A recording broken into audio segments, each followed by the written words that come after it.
Hello, namaskar and welcome to my YouTube channel, Dev Vlogs.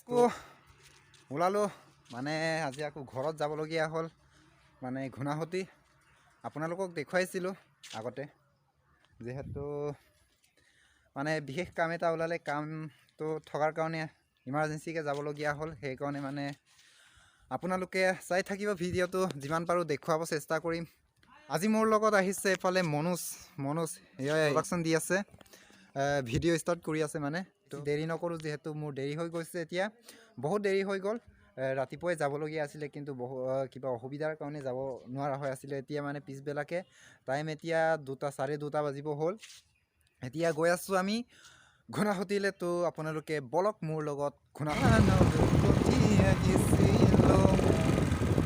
এতিয়া আমি এনেকৈ গৈ আছোঁ টাউনৰ মাজে মাজে আপোনালোকে চাই থাকক ভিডিঅ'টো একদম ইণ্টাৰেষ্টিং হ'ব গৈ আছে ধামাকা হ'ব গৈ আছে ভিডিঅ'টো যেহেতু নিজৰ ঘৰত গৈছোঁ মানে নিজৰ গাঁৱত গৈছোঁ নিজৰ গাঁৱলৈ যোৱাৰ মজাই বেলেগ আপোনালোকেতো জানেই চাগে যিসকলে গাঁৱৰ পৰা বাহিৰত আছে তেখেতসকলে জানেই চাগে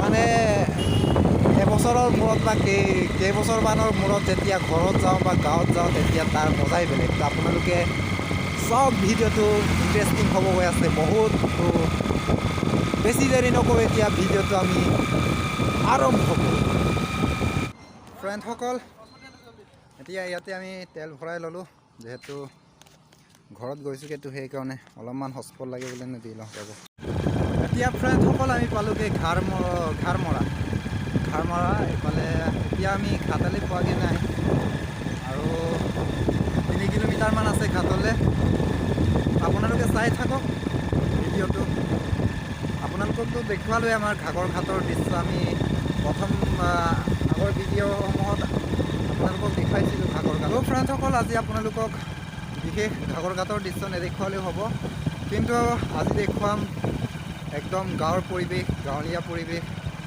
আপোনালোকে চাই থাকক যিহেতু ইমান দিনেতো মানে বহুতো ভিডিঅ' দিলোঁ কিন্তু গাঁৱৰ ভিডিঅ' দিয়া নাছিলোঁ সেইকাৰণে আজি ভাবিলোঁ বনাওঁ আপোনালোকক দেখুৱাওঁ চাই থাকিব লাগি থাকিব ভিডিঅ'ত শেষলৈ আপোনালোকক ইয়াতে কথা এটা ক'ব বিচাৰিম ভিডিঅ'ৰ মাজতে আপোনালোকে হয়তো বহুতে মোৰ ভিডিঅ' চাই বহুতে ভাল পায় কিন্তু আপোনালোকে যিহেতু ভিডিঅ'সমূহ চাই তেতিয়াহ'লে প্লিজ কমেণ্ট কৰিব নাপাহৰিব আৰু যিমান পাৰে মোক ছাপোৰ্ট কৰিব আৰু সোনকালে 1K কৰি দিলে বহুত ভাল পাম আপোনালোকে ইমানলৈকে মৰম দিছে যেতিয়া 1K প্লিজ সোনকালে কৰি দিব ধামাকা পাৰ্টি কৰিম 1K হ'লে আপোনালোকক দেখুৱাম আৰু প্লিজ মোৰ সেয়াই অনুৰোধ আপোনালোকে মোক সোনকালে যদি 1K কৰি দিয়ে তেতিয়াহ'লে তাতকৈ আৰু মোৰ সুখী কথা একো হ'ব নোৱাৰে মানে আপোনালোকে 1K মনত ৰাখিব হা তো এতিয়া আমি পামহি আৰু ঘাগৰঘাট বলক আপোনালোকেও মোৰ লগত দলংখনেৰে গাড়ীখন পাৰ কৰিবলগীয়া হৈছে আমি পাই গ'লোঁ ঘাগৰঘাটলৈ এতিয়া নাও থকা মানে জেগালৈ গৈ আছোঁ সেইটো বিলাই নহয় কপাল ভাল নাওখন যে এতিয়া লগ পালোঁ নহ'লে বহুত ৰখিবলগীয়া হয় গাড়ী কেইখনমান আছে বাৰু দেই চাওক আপোনালোকে সেই ৰ'বা তো ফ্ৰেণ্ডসকল আমি পালোঁগৈ আৰু এইফালে অলপমান আছে আৰু পাৰত এতিয়া নাওটো চপালে মানে আমি উঠিবগৈ পাৰিম আৰু তাৰপিছত একদম ঘৰলৈ টেনশ্যন নাই আৰু লাহে লাহে গৈ থাকিবগৈ পাৰিম আৰু অলপমান দেখাই দিছোঁ নাওখনৰ পৰিৱেশ মানুহ ইমান নাই কোলা দেখিছোঁ চাগে ক'ত চপাব এইফালেহে চপাব এইফালে ইয়াত কিবা আছে চাগে এইফালে ইয়াত চাগে বাম আছে সেইকাৰণে তাত গৈছে আমাৰ ঘাগৰঘাটৰ ৰাস্তা চাওক আপোনালোকে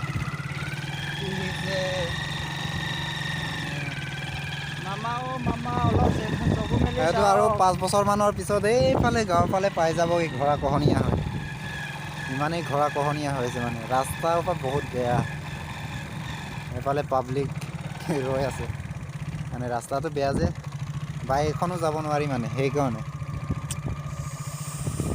নহ'ব আৰু দেই ফাইনেলি ফ্ৰেণ্ডসকল এতিয়া আমি ঘুনাহতি পাই গ'লোঁ গুণাসুতিত উঠিলোঁ মানে এতিয়া অলপ আগত গুণাসুতি চাৰিআলিখন বা আপোনালোকক দেখুৱাম চাৰিআলিখন। তো গুণাসুতিৰ পৰিৱেশ এয়া। ফাইনেলি ফ্ৰেণ্ডসকল আমি গুণাসুতি চাৰিআলি পাই গ'লোঁ। এয়াই হৈছে গুণাসুতি চাৰিআলি, এইফালে দোকান, এইফালে। তো আমি ইয়াৰ পৰা আমি ৰাইটত ল'ব লাগিব ন, আমাৰ ৰাইটত ল'ব লাগিব অলপমান আগত গৈ। এইখনেই হৈছে গুণাসুতি চাৰিআলি। ৱাও! যদি ঘাগৰঘাটত দলংখন হৈ যায় তেতিয়াহ'লে মানে টাউনত কোনো মাটিৰ প্ৰয়োজনেই নাইকিয়া হ'ব, মাটি লোৱাৰ কোনো দৰকাৰেই নাই। এইখনেই মানে টাউন হৈ যাব। এতিয়া ইয়াৰ পৰা আমি সোমাই যাব লাগিব।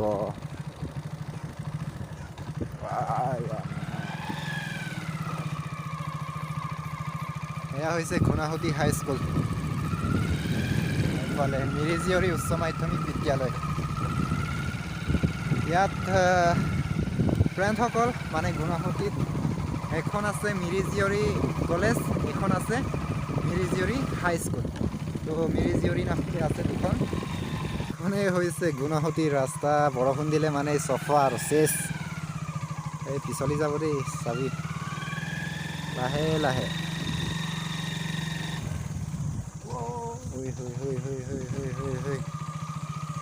বৰষুণ দিলে গাগৰৰ নিচিনা। অঁ, বৰষুণ দিলে মানে চফা হৈ যায় মানে ৰাস্তা। যদি ৰ'দ দি থাকে তেতিয়াহ'লে অলপ মানে ভালেই অলপমান চাৰ্কেল বাইক চলাবৰ কাৰণে।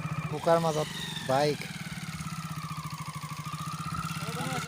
পাৰিলে আপোনালোকে যিমান পাৰে ভিডিঅ'টো শ্বেয়াৰ কৰি দিব। এতিয়াও মানে গুণাসুতিৰ মানে সমস্যা এতিয়াও শেষ হোৱা নাই। কি ক'ম আপোনালোকক, আজিৰ এই সময়তো মানে এনেকুৱা পৰিৱেশ। তো আপোনালোকে ভাবকচোন, ইয়াৰ মানুহে কেনেকৈ মানে কষ্ট কৰি আছে, বা মানে টাউনলৈ যাবলৈও কষ্ট, ইফালে যাবলৈও কষ্ট। মানে যদি মানে ইয়াৰ পৰা কি কয় তেনেকৈ মানে জ্বৰ হৈ থকা বা প্ৰেগনেঞ্চি হৈ থকা মানুহবোৰক যদি টাউনলৈ নিবলগীয়া হয় তেতিয়াহ'লেতো বহুত প্ৰব্লেমেই হৈ যাব। কেতিয়াবাতো শুনিয়ে পাওঁ মানে প্ৰেগনেঞ্চি মানুহ মানে একো মানে কিবাই কৰিব নোৱাৰি, তেনেকৈ মানে আধা ৰাস্তাতে মৰি থাকে। তো বহুত মানে সমস্যাত পৰি আছে। আপোনালোকে যিমান পাৰে ভিডিঅ'টো শ্বেয়াৰ কৰি দিব। আৰু মানে আপোনালোকে যদি শ্বেয়াৰ কৰে তেতিয়া অলপ মানে তেনেকৈ ডাঙৰ মানুহৰ কাণতো পৰিব। সেইবাবেই ভিডিঅ'টো আজি বনালোঁ। এইটো ধুনীয়া ফিছ, উৰাজাহাজৰ লেখীয়া বনাই থৈ দিছে ধুনীয়াকৈ। মানে ৰাস্তা বেয়া হ'লে কি হ'ব, কিন্তু গাঁৱৰ পৰিৱেশ বুলি ক'লে মানে চবেই পাগল হৈ যায়। যিহেতু এতিয়া চাওক আপোনালোকে কিমান সেউজীয়া মানে সেইকাৰণে মানে টাউনতকৈ গাঁৱৰ পৰিৱেশটো বেছি ভাল লাগি যায়। মানে গাঁৱৰ হাৱা, পানী, নদ নদী, জান জুৰি, এনেকৈ খেতি পথাৰ, গৰু ছাগলী ম'হ সকলো মানে মিক্স হৈ থাকে গাঁৱত। সেইকাৰণে বহুত ভাল লাগে। গাঁওখনত থকাৰ মানে মজাটোৱে বেলেগ হৈ যায়। টাউনত থাকিলে এটা সুবিধা আৰু তেনেকৈ ভাল কলেজ, তেনেকৈ হস্পিটেল বা তেনেকৈ ফেচিলিটিবোৰ ভাল আৰু, কিন্তু গাঁৱৰ সমান কেতিয়াও হ'ব নোৱাৰে। কিন্তু গাঁৱত মানে নিজৰ জন্মভূমিৰ সমান কেতিয়াও হ'ব নোৱাৰে। সেইটোকে মই ক'ব বিচাৰিছোঁ আপোনালোকক। ভইচটো কেনেকৈ ওলাইছে মই ঠিক ধৰিব পৰা নাই, যিহেতু বাইক চলাইছোঁতো। মানে বাইকৰ মানে আৱাজটো বেছি হৈ গৈছে। সেইকাৰণে আপোনালোকে জনাই দিব যদি মানে মাইক চাইকো নাই যে, দুখীয়া ইউটিউবাৰটো, নিউ ইউটিউবাৰ, সেইকাৰণে ইমান ফেচিলিটি দিব পৰা নাই আপোনালোকক ভইচৰ। তো ভিডিঅ'টো চাই থাকিব শেষলৈকে। ইয়াৰ পৰা আৰু আমাৰ নিজৰ গাঁওখনৰ পৰিৱেশো অলপমান দেখুৱাব চেষ্টা কৰিম। পিছৰ ভিডিঅ'ত দেখুৱাম, পিছত আপোনালোকক দেখুৱাই দিম, কিন্তু আজি অলপমান দেখুৱাই দিম কেনেকুৱা আমাৰ গাঁওখন। তো বলক এতিয়া গাঁওখনলৈ। আমি এতিয়া পাই গ'লোঁ মাইংঘাট। এইখন হৈছে মাইংঘাট। মানে আগতে ঘাট আছিলে, এতিয়া দলং হৈ গ'ল। তো এইফালে আপোনালোকে চাব পাৰে, তাতে কিছুমান মাইকী মানুহে মাছ ধৰি আছে। এয়াই হৈছে গাঁৱলীয়া পৰিৱেশ। তো এইখন আমাৰ একদম গাঁওখনৰ ডাঙৰ নদীখন। এইখন হৈছে কি কয় মাইং বুলি কয়, কিন্তু আমাৰ যিটো ছাইড এইখন টেকি বুলি কোৱা হয়। তো এনেকুৱাই আপোনালোকক আৰু দেখুৱাই গৈ থাকিম যিটো পাৰোঁ। তো চাই থাকিব আপোনাক।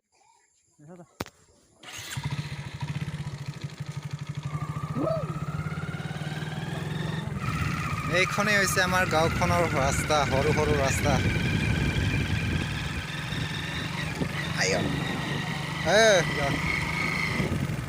তো এইফালে চাওক, মানে আমাৰ ইয়াত ইমান ঘৰ নাই। আমাৰ গাঁওখনত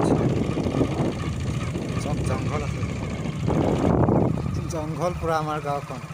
আপোনালোকে ভয় নাখাব কিন্তু দেই।